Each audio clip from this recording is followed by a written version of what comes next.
नहीं रहा है क्योंकि सभी पॉलिटिकल लोग हैं, एक दूसरे पर अटैक करना है।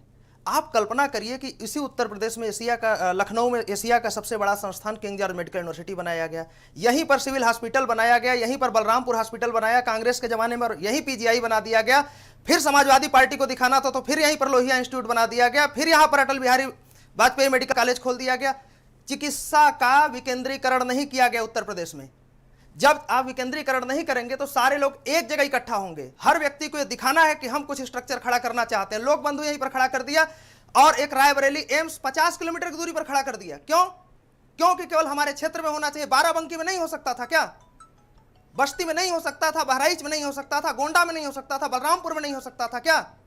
केवल सबको एक पर इतना बड़ा मेडिकल इंफ्रा आप बता रहे हैं, उसके बावजूद लोगों को इलाज क्यों नहीं लखनऊ में मिल रहा है? इसलिए नहीं मिल रहा है क्योंकि बाकी जगह आप किए नहीं। सारा का सारा बल्क यहाँ पर आ रहा है। बाकी जगह चूंकि मेडिकल जो इंस्टीट्यूशन होते हैं वो 10 साल 15 साल जब कहीं पर चलता है, जैसे अंबेडकर नगर में जो मेडिकल कॉलेज खोला गया, वहां पर लोगों का विश्वास हो चुका है, इसलिए वहां पर लोग इलाज कराने जा रहे हैं। लेकिन किसी को कहा जाए कि अयोध्या के मेडिकल कॉलेज में बेड है, लेकिन वहां पर कोई जाएगा?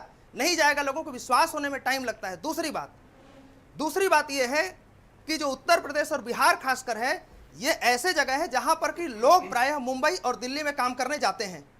तो मुंबई और दिल्ली में जो कुछ होगा, मैं पूरी बात कंप्लीट कर लूं, मुंबई और दिल्ली में जो कुछ होगा उससे उत्तर प्रदेश प्रभावित होगा। और उत्तर प्रदेश सरकार को दिल्ली और महाराष्ट्र की सरकार के साथ बेहतर कोऑर्डिनेशन करना चाहिए। और तीसरी बात, इस देश में जहां जहां नौकरशाही को आप घुसेड़ देंगे, इस देश का सब कुछ बर्बाद कर देंगे।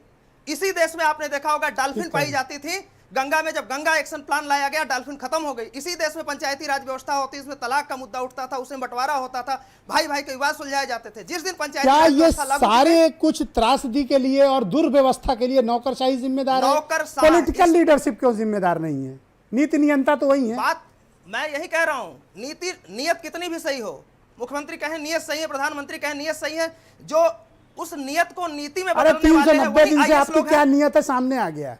मैं उस पर कुछ प्रश्न नहीं कर रहा हूं। मैं ये कह रहा हूं कि जब तक टेक्नोक्रेट जो भी समस्या है उसको जानने समझने वाले, आप, मुझे बहुत अच्छे से याद है डॉक्टर वेद प्रकाश जी के साथ जब आपका इंटरव्यू चल रहा था, आपने इतना बढ़िया उस समय उस व्यंग किया था, वो बहुत वायरल हुआ था। और बिल्कुल सही बात आपने कही थी। हर चीज के लिए आप आईएएस बैठा रहे हैं। आईएएस क्या करेगा? आईएएस को क्या मालूम है? रेमडेसिविर के लिए मैं बता रहा हूं कि आज इस देश में कह दिया जाए कि कुत्ता बचाने के लिए आईएएस लगाए जाएंगे तो इस देश में 5 महीने में कुत्ते गायब हो जाएंगे सड़कों पर, और नॉर्थ कोरिया, साउथ कोरिया और चीन में कुत्ते के मांस का व्यापार होगा। ये ऐसी लॉबी है नौकरशाही।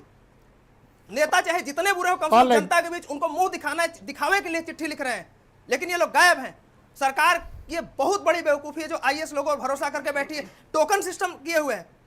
जब कम्युनिटी स्प्रेड हो चुका है, आप टोकन सिस्टम खत्म करिए, लाइसेंस राज खत्म करिए, जिसको जहां जाना है वहां जाकर इलाज कराए। पर यहाँ तो सीएमओ की परमिशन चाहिए। दुनिया में कहीं ऐसा उदाहरण नहीं मिलेगा कि बीमार आदमी को अस्पताल भर्ती होने के लिए सीएमओ की परमिशन चाहिए। जब तक आप नौकरशाही को इतना आगे करेंगे, दुनिया में नहीं मिलेगा, तानाशाहों के मुल्क में भी नहीं मिलेगा। और उस नौकरशाही पर जो भी सरकार रजिस्ट्रेशन नंबर लेकर कराइए, उसके बाद होगा। ऑलराइट, डॉक्टर भूपेन कंक्लूड करें। मैं यही कह रहा हूं कि जब तक ये टीम 11 और जगह आप प्रिंसिपल के ऊपर और वाइस चांसलर के ऊपर एसडीएम लेवल के अधिकारी को बैठा रहे, वो रिपोर्ट करेगा। कितनी बेशर्मी है, बेहूदगी है।